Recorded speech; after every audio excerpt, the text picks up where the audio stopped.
Vamos a meditar en algo.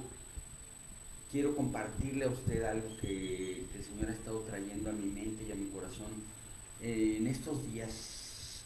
Le voy a platicar rápidamente la anécdota de la situación o de la perspectiva que hoy le voy a compartir. Hace, ¿qué será? No tiene mucho, tiene unos 10 años más o menos.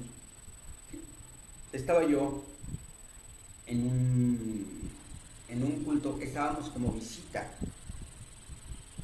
en un culto de una iglesia en donde tienen por costumbre, como algo cotidiano, el darle un tiempo a la iglesia para que se declararan testimonios de las cosas que Dios ha hecho en la vida de las personas. Y recuerdo mucho que este pastor con el que yo iba expresó algo, dijo: es una pérdida de tiempo el estar dando nuestro testimonio aquí adentro, delante de puras personas que ya saben lo que hace Dios. Deberíamos irnos allá afuera, a la calle, a dar este testimonio delante de los que no conocen de Dios, y no aquí adentro. En ese momento, fíjese, en ese momento me pareció muy razonable y dije: tienes razón, pastor, es algo muy lógico, es verdad. Yo ese día iba bien echado para adelante, bendecido, fortalecido, y yo dije: bueno, yo conozco a mi Dios, yo sé quién es mi Dios, y no pasa nada. Tienes razón, pastor, no deberíamos estar dando testimonios aquí dentro de la congregación, porque pues todos ya conocemos de Dios. Vámonos a la calle a decírselo a quienes no conocen a Dios. Hace 3 días recibí la noticia de que uno de mis hijos fue declarado como positivo en COVID, y hace 24 horas, un poco menos de 24 horas, me confirmaron también que una de mis hermanas dio positivo a COVID. Mi segundo hijo, que está con el primero y que viven juntos y que están juntos en la misma casa, duermen en la misma habitación, comen en los mismos platos, utilizan todo el entorno, así que estadísticamente la posibilidad de que también esté contagiado es alta. Él no ha ido a hacerse la prueba todavía, pero tiene que ir entre hoy o mañana, en cuanto tenga el chance ahí, su trabajo, para irse a hacer la prueba. Y es muy posible que también sea positivo. Mi mamá, ojo, que viven con ella, mi mamá dio negativo, para la gloria de Dios, en el examen. Ella es la persona de riesgo en esa casa y dio negativo. Dios la guarda. Y yo creo en el poder de Dios. Pero ¿sabe qué? Son mis hijos. Y yo se lo voy a decir aquí en confianza, al fin que estamos en lo íntimo, ¿verdad? Yo soy pastor. Sirvo a Dios desde hace más de 30 años. Conozco de mi Señor desde hace casi 40 años. Yo conocí a Cristo cuando tenía 13 años, ahora tengo 51, entonces ya voy a cumplir 40 años de andar en los caminos de Dios. Y me sentí atribulado, me angustié, me espanté. Y hoy, aún en medio de la certidumbre de la gloria y del poder y de la misericordia de mi Dios, aún siendo testigo presencial de milagros maravillosos de Dios, testigo incluso de una resurrección, sí, yo lo vi con mis propios ojos, aún así, de repente me entra la angustia. Y antenoche me llamó por teléfono el pastor Rubén Cepeta, de la iglesia del Señor en Ciudad Cerdán, o Chachicomula, como quiera llamarle, así son los dos nombres del pueblo, de la ciudad. Y me llamó el pastor y hablamos de muchas cosas, pero sobre todo, lo que me dijo el pastor Rubén fue un testimonio del poder de Dios en su vida. Él me dio testimonio de la forma en la que Dios ha hecho en su vida cosas maravillosas. Él está en este momento en un trabajo ministerial muy fuerte, porque es capellán de un grupo de choque, de evangelismo de choque. Y él tiene constantemente que estar orando, intercediendo. Y él me dijo, a veces yo mismo me quiebro porque digo, este brother está viniendo para que ore por él, por una situación que yo mismo estoy pasando. Y es cuando escuchas el testimonio de los que han recibido la respuesta de Dios y dices, amén, ese es mi Dios. Y te recuerda, ¿por qué? ¿Por qué tienen que recordarte a ti que eres cristiano, viejo, que te la sabes de todas, que desde chiquito le orabas a Dios? ¿Por qué te tienen que recordar a ti del poder y de la misericordia de Dios? Y me puse a estudiar, así soy yo, me puse a estudiar y a ver por qué, y encontré algo que es probablemente la respuesta a esto. El ser humano tiene un sistema de memoria que funciona por relación, es decir, unas cosas te recuerdan a otras. Y usted no me va a dejar mentir, de repente un aroma te recuerda a tu niñez, de repente un sabor te recuerda las comidas de una persona en particular, o un perfume te recuerda a alguien que conociste hace muchos años, en fin, una situación específica te lleva a otra situación, a recordar otra situación en la que algo te relaciona, ¿sí o no? Así funciona nuestra memoria. Esto es verdad. Pero los milagros sobrenaturales de Dios no tienen referencia en nuestro universo. El poder de Dios que rompe las reglas de la creación para superponerlas con su misericordia es algo que no tiene comparación con ninguna otra cosa. Y yo sé por experiencia que cuando nosotros somos testigos de los milagros sobrenaturales de Dios, se nos olvidan con el paso del tiempo. Nos es difícil recordar las circunstancias, nos es difícil recordar los hechos, nos es difícil recordar las maravillas que Dios hizo con nosotros, porque no se parecen a nada. Porque los milagros y las señales que Dios hace no se parecen a nada y no encontramos en nuestro universo, me estoy hablando del cielo, de la tierra, de la gente, de todo, no encontramos nada que se parezca a la gloria y al poder de Dios. Y nos es difícil recordar porque no hay nada que nos dé una relación de memoria con el milagro. A pesar de que somos testigos y de que lo vimos y lo vivimos, se nos olvida. Entonces, ¿qué es lo que puede en el momento de la tribulación, en el momento de la angustia, en el momento de la tristeza, en el momento de la desesperación, recordarnos? ¿Qué es lo que puede recordarnos? El testimonio de los que hoy están viviendo el milagro de Dios. Y entonces, sí tenemos algo con que relacionar nuestros recuerdos, si es cierto, si es verdad. Dios a mí también me ha hecho un milagro como ese, y yo hoy voy a esperar que Dios intervenga en mi vida y que su poder se manifieste en mi vida.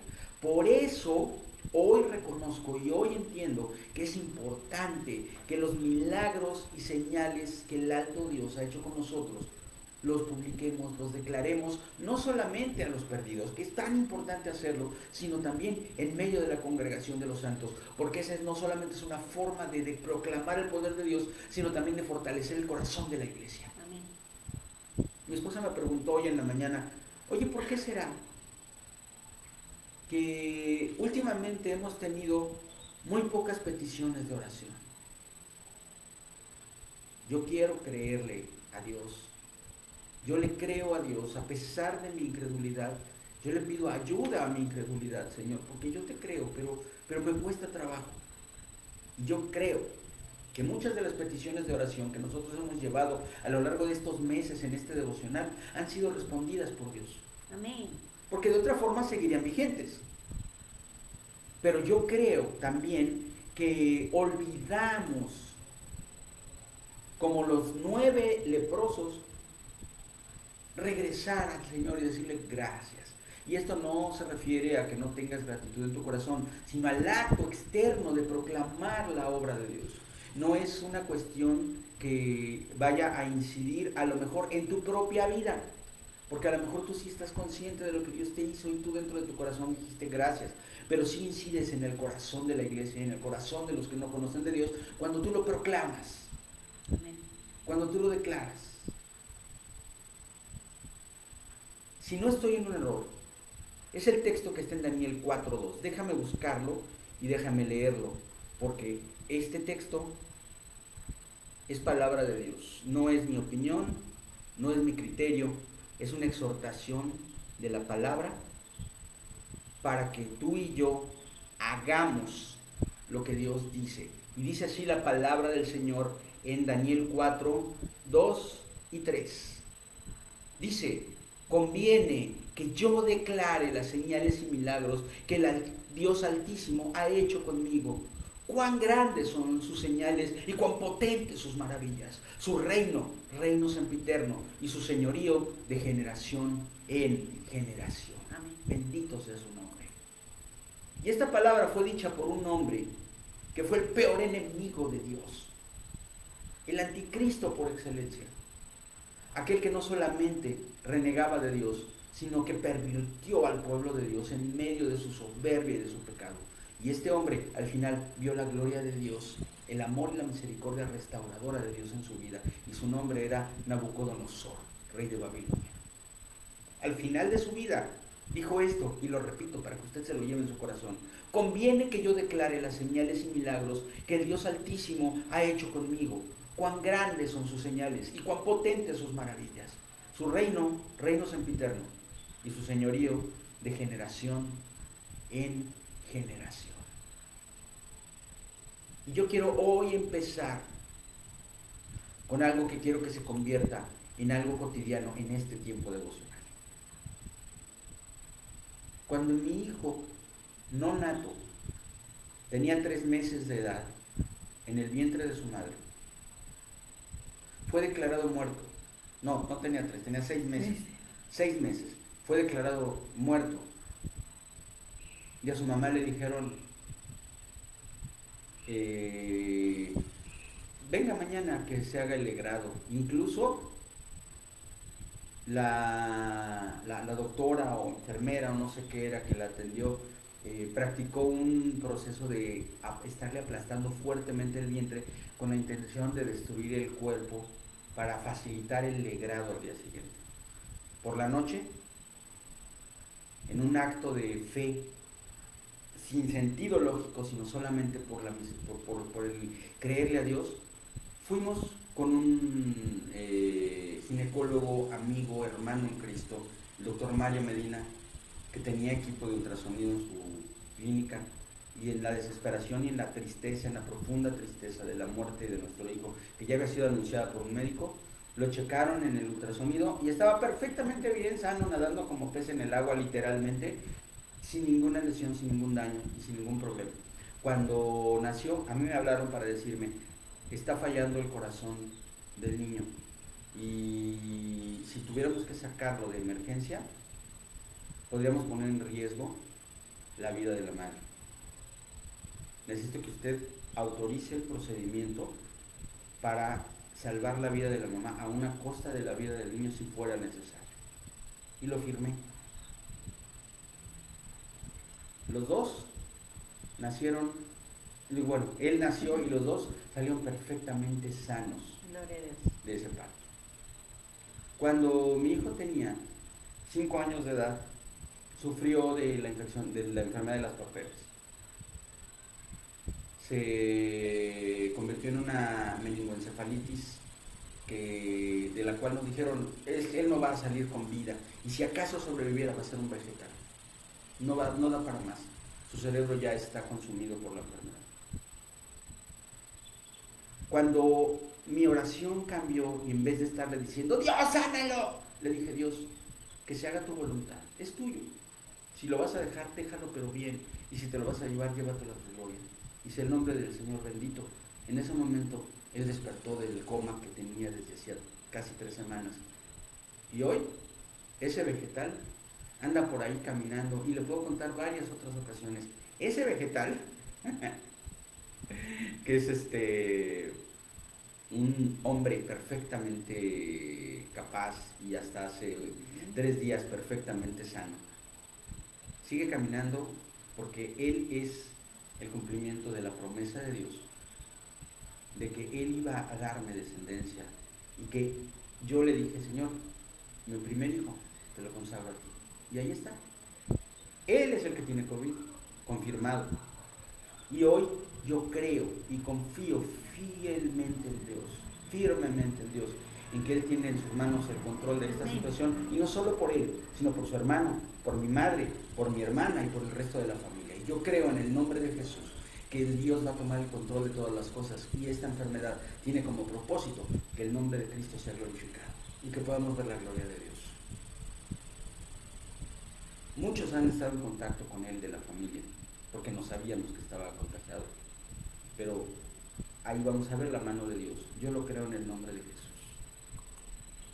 Ahora yo le digo, yo le reto en el nombre de Jesús a que aquí, en este medio, en este devocional, usted dé testimonio de la gloria de Dios. Yo le digo con la confianza que tengo en mi Señor, que en 15 días, que son los 15 días que tienen que pasar para que tengamos una respuesta definitiva, yo le voy a dar testimonio aquí de lo que Dios hizo en mi familia. Amén. Y yo le reto en el nombre de Jesús a que usted nos dé testimonio. Ya empezó también mi hermana Loli dándonos un video con el testimonio de lo que Dios hizo en su vida. Así los demás, cada uno de ustedes, hermanos, hermanas, testifiquen del poder de Dios, que se cumpla la palabra, Daniel 4, 2 y 3, que se cumpla la palabra de Dios. Medite en ello, piénselo, dele el tiempo y dele el lugar a la gloria de Dios. Declárelo en medio de la congregación y también llévelo a la calle y platíqueselo a los que no conocen de Dios. Pero aquí en medio de la congregación, el que está atribulado necesita escuchar para recordar a ese Dios poderoso que un día lo sacó del fango y que hoy, a veces, en nuestra angustia, olvidamos que está con nosotros y todo lo que hace por nosotros.